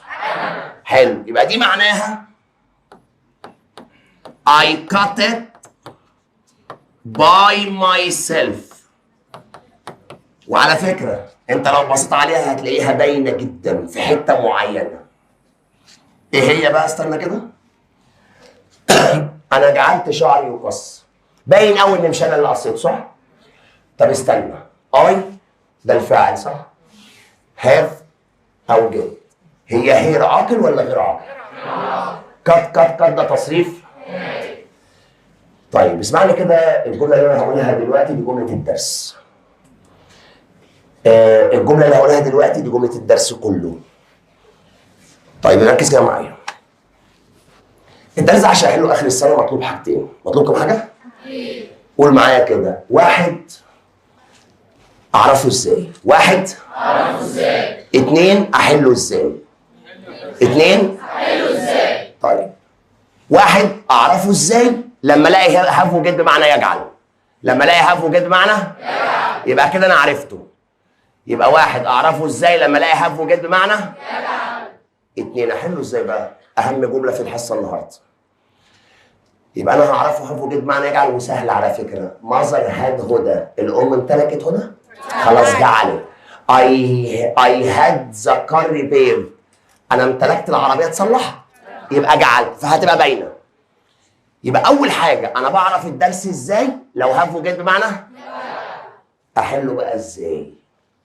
الدرس ده كله مفتاحه في المفعول. لا في ايه؟ مفعول. الكلمه اللي بعد هاف وجد عاقل ولا غير عاقل؟ عاقل ولا غير عاقل؟ لو غير عاقل تبقى باسف، فبنختار تصريف تالت. لو غير عاقل تبقى فبنختار تصريف، لكن لو عاقل اكتف فبختار مع هاف مصدر مع جيتو. ايه ده تاني كده يا مستر؟ يعني انا كل اللي بعمله اول ما الاقي الدرس ده في الامتحان، كل اللي بعمله لو لقيت هاف وجيت معناها يجعل، خلاص يجعل دي يبقى انا عرفت ان اللي هيعمل حاجه حد تاني يبقى كوزاتيف. ابص بس على الكلمه اللي وراها. ابص بس على الكلمه اللي وراها، اسمعها تاني. الكلمه اللي وراها هاف وجيت لقيتها غير عاقل باسف، اخترت تصريف تالت. لقيتها عاقل خلاص عرفت انها اكتف مع هاف مصدر مع جيت والمصدر. يعني هنا I had my hair cut، جعلت شعري يقص. مين اللي قصه في الجمله؟ معروف؟ في الجمله نفسها معروف؟ عشان كده بس تعال نطبق اللي احنا قلناه، بس اللي بعد الجمله دي ما هقولها. اللي هيغلط في الدرس ده ما يصنفش غير، لان هوريك هتحلها ازاي. لما اجي اقول لك جمله زي كده، بص معايا كده، ركز بقى في الجمله دي قوي. يقول لك هنا she will have her flat، she will have her flat حاجه. قال لك she will have her flat bent ولا to bent، ويقول لك هنا bented، ويقول لك هنا painting. تعالى بقى احنا داخلين اللجنه هنمشي بنفس الطريقه. المستر قال لي احنا متفقين لو بنيجي نحل التشوز بنترجمه باللغه العربيه مش العاميه، صح؟ هي سوف تملك شقتها تدهن؟ سوف ايه؟ يعني هاف هنا معناها تجعل، يبقى ده الكوزاتيف. كده عرفناه كده عرفناه بيتحل بناء على؟ لا دي لو نسيتها مش هتحل الدرس ده. بناء على الكلمه اللي بعد هاف وجيت. بناء على الكلمه اللي بعد فلات. عاقل ولا غير عاقل؟ يعني اكتف ولا باسف؟ يبقى هختار تصريف كام؟ يعني بنت ولا بنتك؟ ايه ده؟ يعني انا يا مستر كل اللي اعمله اول ما الاقي هاف وجيت بمعنى ايه على بص وراها بس، لقيت وراها غير عاقل يبقى باسف اختار تصريف تاني؟ الام جعلت بنتها. دي ايه؟ جعلت. يبقى ده درس الايه؟ كوزيتيف. هبص على الكلمه بنتها عاقل ولا غير عاقل؟ خلاص يبقى ده اكتف. مع هاف هختار ماستر. تاني بص الجمله الجايه دي يقول لك ايه؟ يقول لك هنا ذا ستودنت الطالب ذا ستودنت is getting his homework حاجة. قال لك هنا اختار is getting his homework mark ولا market، ويقول لك هنا to mark، وفي عندك كمان حاجة اسمها marking. استأذنك هنمشي بنفس طريقة الامتحان. أنا عارف إن جيت يعني يحصل على صح؟ الطالب يحصل على واجبه يصحح ولا يجعل واجبه يصحح. يبقى اكتف ولا باسف؟ حلو. يجعل واجبه يصحح يبقى هنا يجعل. هبص على اللي وراها هوم ورك عاقل ولا غير عاقل؟ يعني اكتف ولا باسف؟ يبقى هختار تصريف يعني ماركت. وحتى باينه الطالب سوف يجعل واجبه يصحح. مين اللي هيصححه في الجمله؟ مش معروف، عشان كده باسف. يعني انا مستر كل اللي اعمله اول ما الاقي هاف وجيت بمعنى يجعل خلاص ده كوزيتيف. هبص على الكلمه اللي وراها عاقل وغير عاقل. غير عاقل باسف تصريف ثالث، عاقل اكتف مع هاف مصدر مع جيت والمصدر. الجمله اللي جايه دي يمكن الجمله اللي لعب بيها الطالب في الدرس ده. يقول لك ايه؟ اسمعها كده كويس. يجي يقول لك في الامتحان الجمله ديت his space by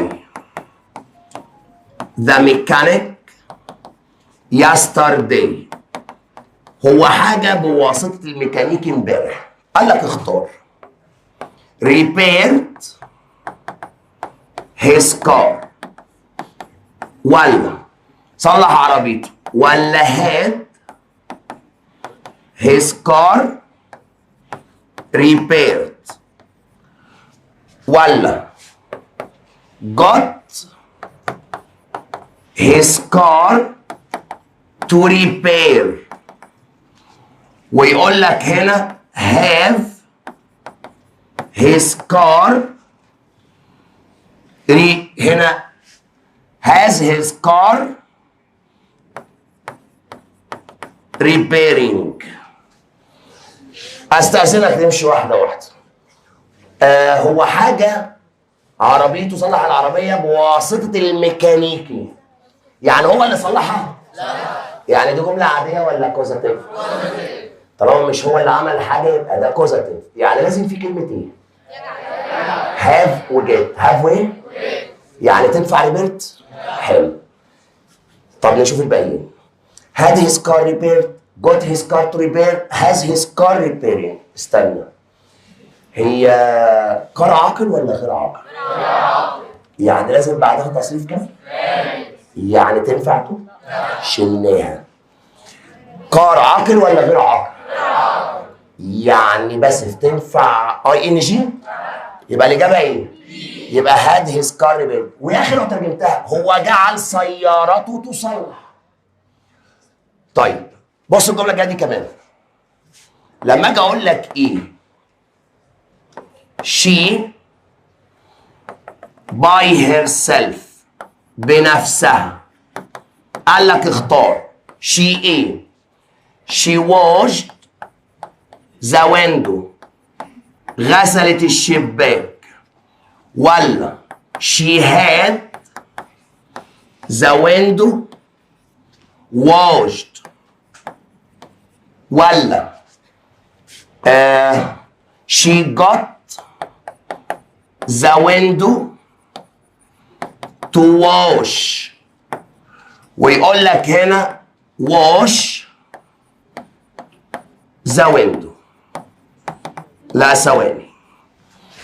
هي غسلت الشباك بنفسها. قول لي صحيح هي بنفسها دي كوزاتيف ولا جملة عادية؟ لا هي بنفسها، يعني هي اللي عملت الحاجة. يعني ينفع هنا هاف وجيت؟ يبقى جوت لا، هاد لا. هيتبقى wash the window wash the window. مفيش في الانجليزي حاجة اسمها she wash. لو ماضي تبقى wash، لو مضارع مع هي وشي وإت لازم اس washes. تبقى الإجابة إيه؟ طيب wash the window. استنى بقى كده. عايز أكلمك كده في حاجة في الحتة دي قبل ما اشوف الملاحظات المهمه قوي، بس الاول هنا هقول لك حاجه.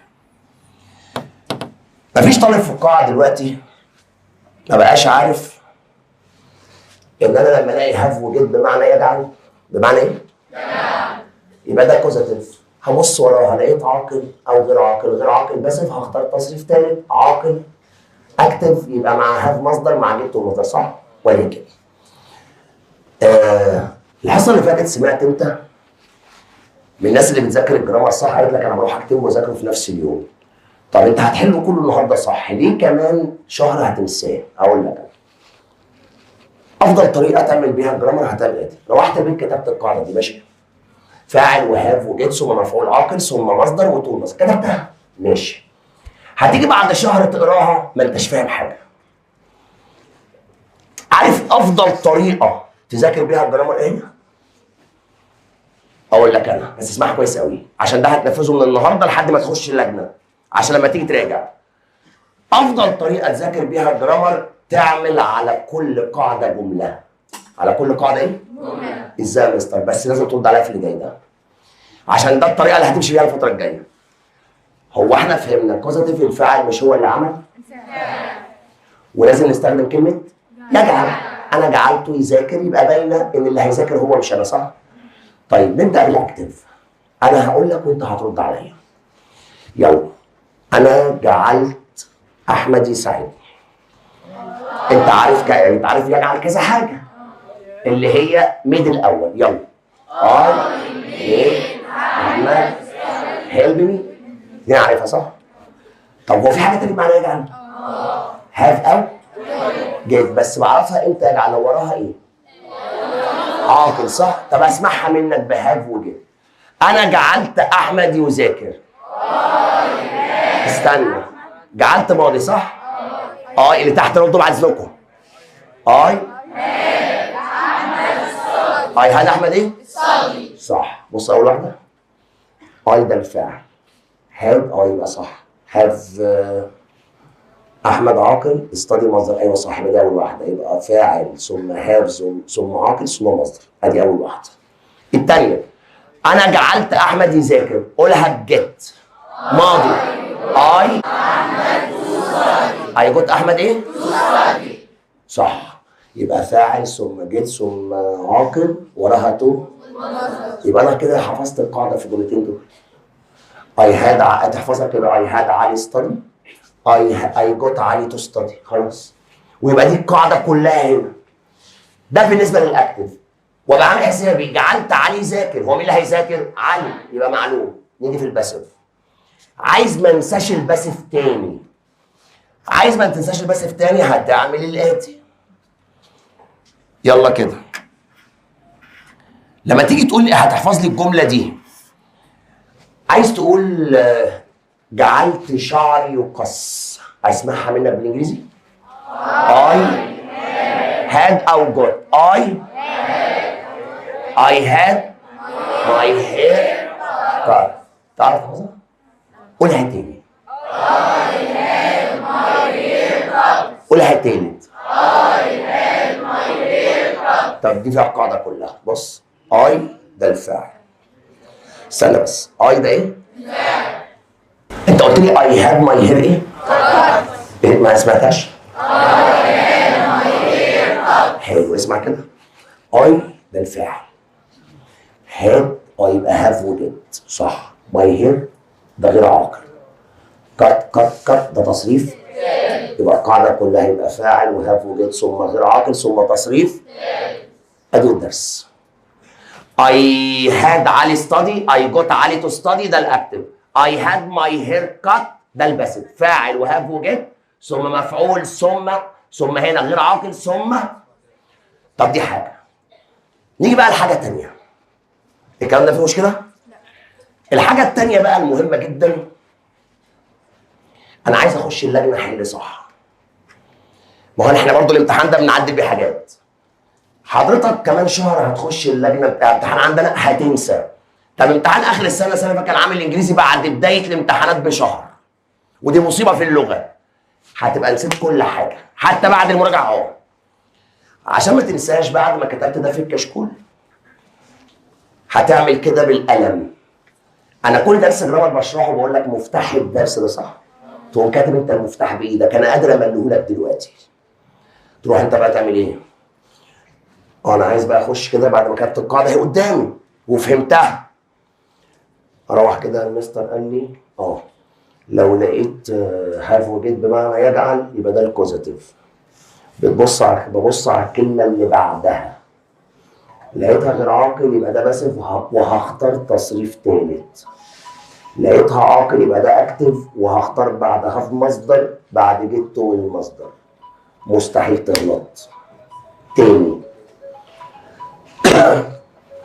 المستر قال لي كده.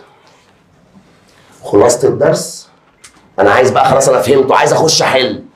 ماسك كده الكشكول بتاعي.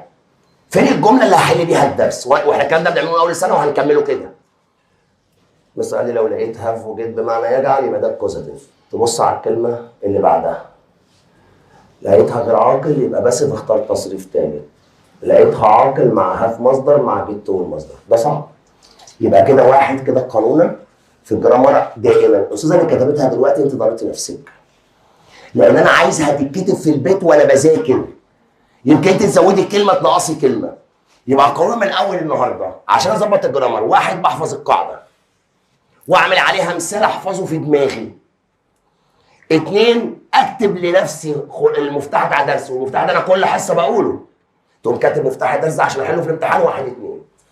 طيب تعالى كده اولى ملاحظات الدرس ده.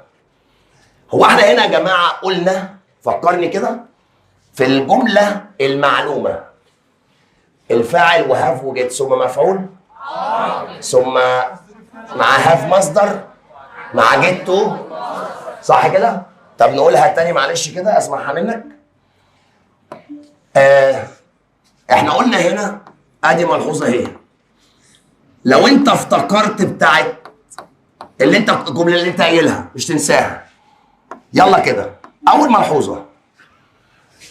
احنا قلنا هنا السبجكت الفاعل في المعلوم وبعديه فيرب تو هاف بتصريفاتها وبعدها البيرسونال اوبجكت المفعول العاقل. فاكر كان بيجي بعدها ايه؟ صح. وكان في حاجه كمان الحاجه الثانيه السبجكت وبعدها فعل جيت وبعدها البيرسونال اوبجكت وكان وراها ايه؟ تمام. قال لك بقى ينفع بدل مع هاف نستخدم مصدر نستخدم الاي ان جي. بدل مع جيت تو المصدر نستخدم الاي ان جي. طب دي امتى يا مستر؟ بستخدم الاي ان جي عند عدم وجود المصدر. بستخدم الاي ان جي عند عدم وجود تو المصدر. يعني ايه؟ تعالى نمشي بنفس النمط اللي احنا قلناه. لما اجي اقول لك جمله زي كده يقول لك في الامتحان he got me a space hand. هو اقنعني اساعده. he got me قال لك اختار help ويقول لك هنا help وفي عندك هنا helping ويقول لك هنا كمان helps. استاذنك. يلا بنفس الطريقه. he got me. هو حصل عليا ولا جعلني؟ يبقى ده كوزيتيف. اوعى تنسى مفتاح الحل في الكلمه اللي بعد have و get. هي مي عاقل ولا غير عاقل؟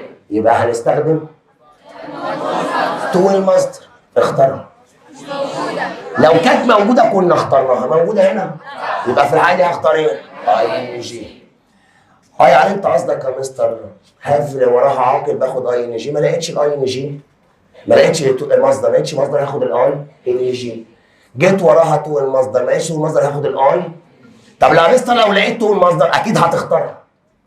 مثال تاني يقول لك في الامتحان جمله زي كده مثلا، يقول لك هنا ايه؟ she has her friend.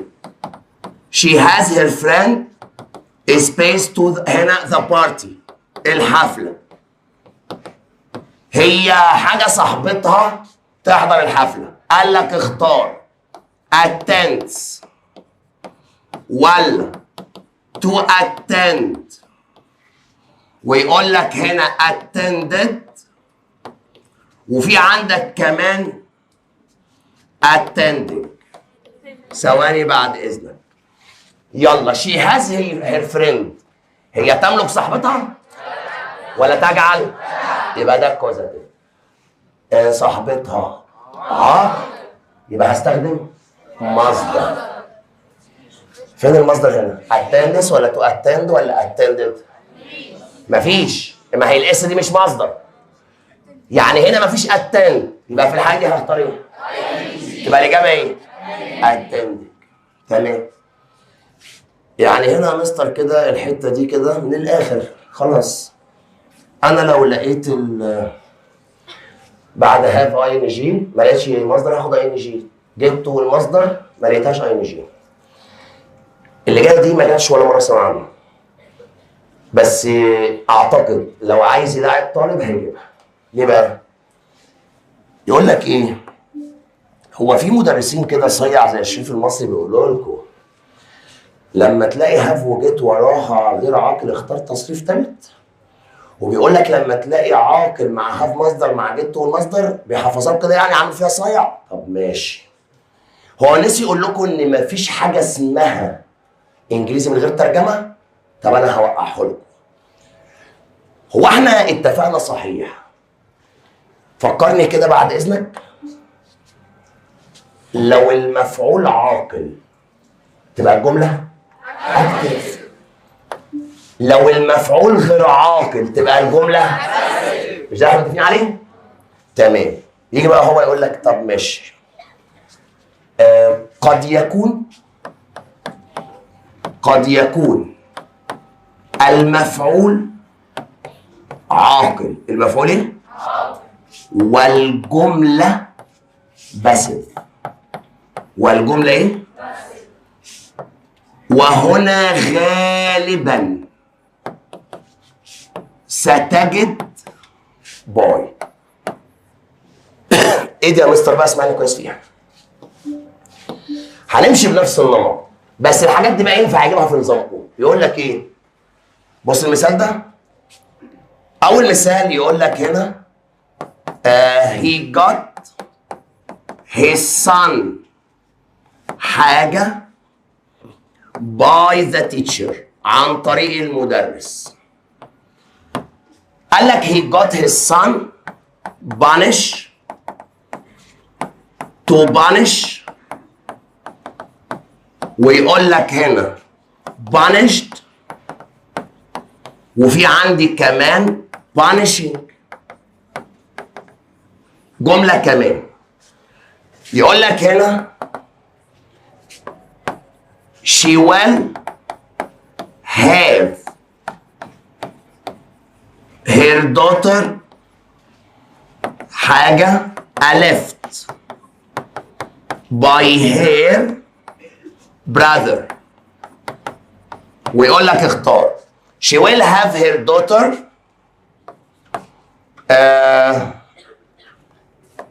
give ولا given ويقول لك to give، وفي عندك هنا كمان giving. طيب ما تيجي كده نمشي بنفس المنطق، يلا بعد اذنك هنحل زي ما احنا شغالين. he got his son، يلا هو يحصل على ابنه ولا جعل ابنه؟ يبقى ده كوزاتيف. المفتاح فين؟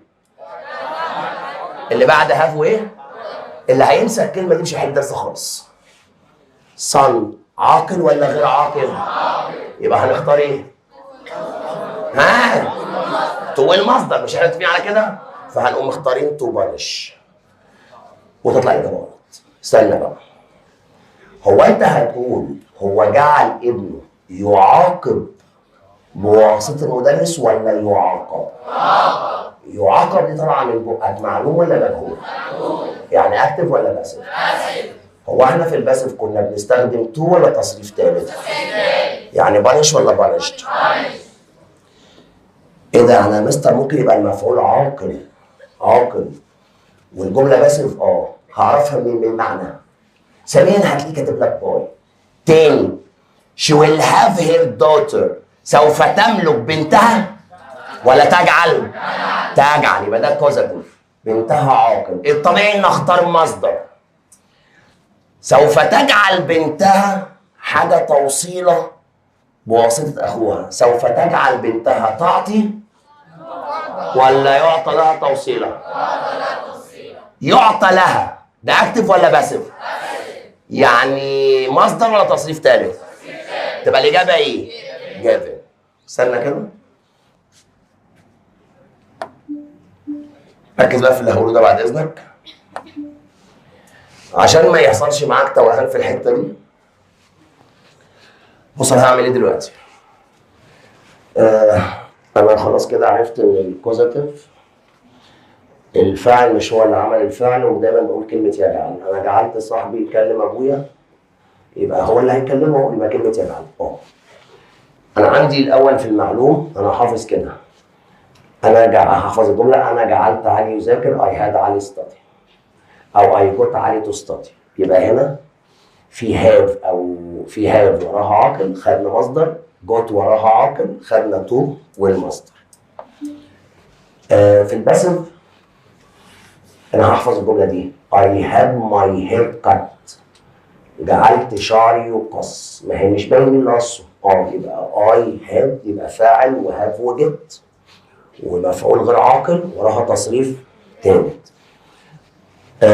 والمستر قال لي مفتاح الدرس حاجتين، لقيت هاف وجت بمعنى يجعل، هبص على الكلمه اللي وراها عاقل ولا غير عاقل. غير عاقل باسف، هختار تصريف ثالث. عاقل يبقى اكتف مع هاف مصدر مع جت والمصدر. في هنا ملحوظتين، الاولى انا مع هاف بستخدم مصدر ما لقيتهاش هاخد اي ان جي، مع جت والمصدر ما لقيتهاش اي ان جي. مع العاقل دائما الجمله معلومه، ممكن تبقى مجهوله هعرفها من المعنى وغالبا فيها كلمه باي وانا هترجم. هو جعل ابنه يعاقب، لا مش يعاقب، يعاقب، يبقى هنا طالعه بس، يبقى خلاص بس يبقى تصريف ثالث بانشت. هي سوف تجعل بنتها تعطي توصيلا، لا يعطى لها، يبقى بس يبقى تصريف ثالث. ده في مشكله؟ الراجل ما ينفعش يجيب لك الدرس ده من غير ما يجيب لك اصل كلمه يجعل ميك، واللي جايه دي جه عليها كميه اسئله كتيره جدا واحنا خدناها مع بعض بالمناسبه في يونت 5 كمان. اسمع كده الحته دي، هدخلها ضمن مسمى نوتس ملاحظات. مع العلم هي الكوزاتيف خلص عند هاف وجيت، لكن ما ينفعش يجي من غير اللي هكتبها دي. احنا في عندنا الكلمات دي خدناها في يونت 5. في عندنا كلمه اسمها ميك بيجي وراها الاوبجكت المفعول بلس انفينيتيف، صح؟ ومعناها يجعل. وفي عندنا كلمه let بيجي وراها الاوبجكت المفعول بلس انفينيتيف مصدر، ودي معناها يدع او يسمح. وكان في عندي في المقابل الكلمات دي برضو عندنا هنا حاجة تانية اللي هي عندي كلمة allow وعندي كلمة permit، دول كلهم كانوا في يونت 5. وعندي هنا كمان كلمة cause، وفي عندنا كمان كلمة force، وفي عندي كلمة persuade. كل دول خدناهم بيجوا وراهم الاوبجكت المفعول ثم تو المصدر مع مراعاة allow يعني عندي يسمح، permit يسمح، cause يسبب، force يرغم او يجبر، وعندي كمان persuade يقنع. تمام. الحاجات دي احنا خدناها في يونت 5. هرد عليك واقول لك الاتي. هقول لك دول بنفس المنطق اللي هناك، دول عايزين من سيادتك حفظ. بس الاول كده عينك على السبوره ورد عليا لو سمحت. هي ميك بيجي وراها فعل فين؟ مصدر. ليه بيجي وراها فعل فين؟ مصدر. allow permit cause وراهم ايه؟ تو الايه؟ مصدر. في عندك هنا يجي يقول لك في الامتحان الجمله الاتيه. بص بقى يدخلوا مع بعض ازاي. يقول لك هنا the manager المدير space the clerk سمح للموظف leave early يغادر مبكرا. قال لك اختار. قال لك هنا allowed سمح ولا got جعل ولا let سمح ولا permitted سمح. كلهم كمعنى ينفعوا. بس بقول لك تعالى بقى هنا، هو انت حافظ كل واحده بيجي معايا ولا لا؟ يلا معايا. هي allow بيجي وراها مفعول ثم ايه؟ في هنا تو تنفع؟ شلناها. هي جت لو وراها عاقل كان بيجي وراها ايه؟ تو المصدر. في هنا تو شلناها. permit بيجي وراها ايه؟ في هنا تو شلناها. let بيجي وراها فعل فين؟ خلاص يبقى الاجابه كلمه let. يعني انا حافظ بس دي بيجي وراها كذا وكذا. جاب الجمله دي قبل كده مره قال لك ايه؟ جه في الامتحان قال لك هنا the earthquake الزلزال space the building المبنى to shake ان يهتز. قال لك اختار made جعل المبنى يهتز ولا forced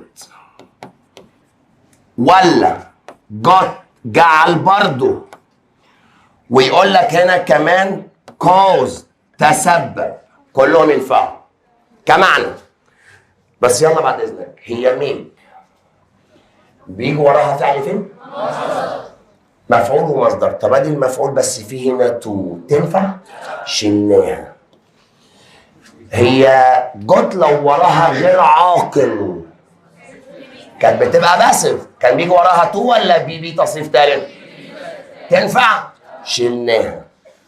فورست بيجي وراها تو وكوستو. يقول لك لا، هو انت بتحل من غير ما تفهم ولا لا؟ المعنى الزلزال، وهوريك جمله صعبه كده، الزلزال اكبر المبنى يهتز ولا تسبب؟ تبقى هنا فورسد ولا كوست؟ طيب عارفين عارفين ستوب صح؟ خدناها قبل كده. يعني ايه ستوب فروم؟ يتوقف ايه؟ لا يتوقف عن، يبقى ستوب زائد اي ان جي. طب اسمعها بقى كده. انت في عندك كلمة ستوب، دي كلمة تحفظها لي. انا في عندي كلمة اسمها ستوب فروم زائد اي ان جي، ودي معناها يمنع من. يعني يجي يقول لك في الامتحان الجملة دي، اسمع المثال ده. يقول لك هنا ايه؟ he stopped his son space his time. he stopped his son. قال لك اختار to west ولا wasting ولا from wasting. ويقول لك هنا waste بس. يلا رد عليا. هو منع ابنه من تضييع وقته، يبقى منع من تبقى ستوب ده الصن يا جماعه؟ مش سامع. يبقى from wasting.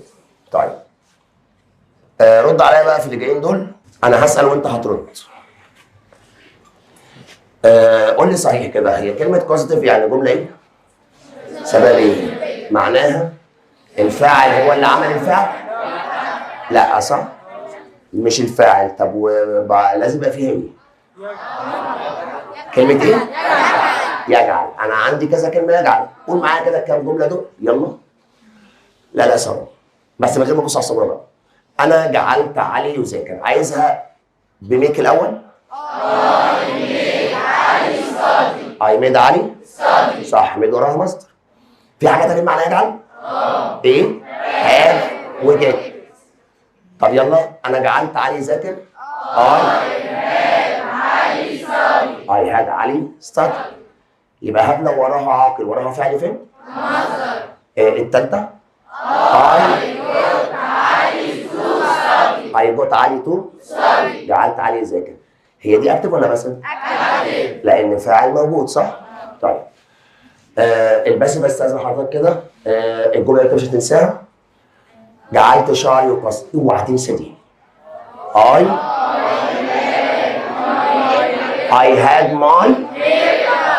I had my hair. يعني فاعل وبعديه have وجيت، والمفعول عاقل ولا غير عاقل؟ يعني اكتب ولا باسف؟ وراها تصريف؟ تمام. قول لي كمان كده بعد اذنك حاجه كمان عايز اسمعها منك. هو لو انا ما لقيتش بعد هاف مصدر او بعد جيت تو المصدر هنستخدم ممكن يبقى المفعول عاقل وباسف صح؟ وغالبا هلاقي كلمه اب. قول لي صحيح، ميك وليت والحاج، ميك وليت بيجي وراها فعل فين؟ allow بيرميت كوز وراها تو تمام. مفتاح الدرس انت قلت لي صحيح عشان اوريكم ان في ناس هتغلط فيها بغباء. انا بعرف ان ده درس الكوزاتيف لو لقيت هاف وجيت بمعنى يجعل او يقنع. يجعل بحل بناء على انهي كلمه اللي بعد هاف وجيت. بحل بناء على انهي كلمه بحل بناء على انهي كلمه لما اكررها 3 مرات يبقى هي دي اللي هتخليك ما تغلطش او هتخليك تغلط. طب لو لقيتها غير عاقل يبقى هنختار بي تصريف ثالث. لقيتها عاقل يبقى مع هاف مصدر مع جيت تمام. الكويشن تاج ده عشان في كراسه المفاهيم ما تضحكش علينا يعني. اللي هو اليس كذلك. كل اللي بتعمله هي از تبقى ازنت هي. المثبت بتنفيه والمنفي بتثبته بتعكسها. زي ارنت زي. هي كانت هي. بس طبعا هو لو جاب مش هيجيب الحاجات العبيطه دي، هيعلى شويه. يعني عندك هنا الحالات دي سبيشال كيسز. ليتس تبقى شال وي. ليت اس تبقى ويل يو. ليتس اهي. ليتس جو شال وي. ليت اس ويل يو. عندك اي ام تبقى ارنت اي. اي ام نوت ام اي. دي حالات تحفظها. everyone someone بيجي معاها ضمير زي. في عندك كمان يقول لك هنا ايه everything something بيجي معاها ضمير it. كلمة seldom never scarcely neither بتعبر عن النفي. في الأمر يعني don't open the door. الأمر يبقى will you. في عندك كمان من ضمن الحاجات يعني ده كلام عادي تقراه، ده ما فيهوش أي مشاكل بس ده سهل يعني.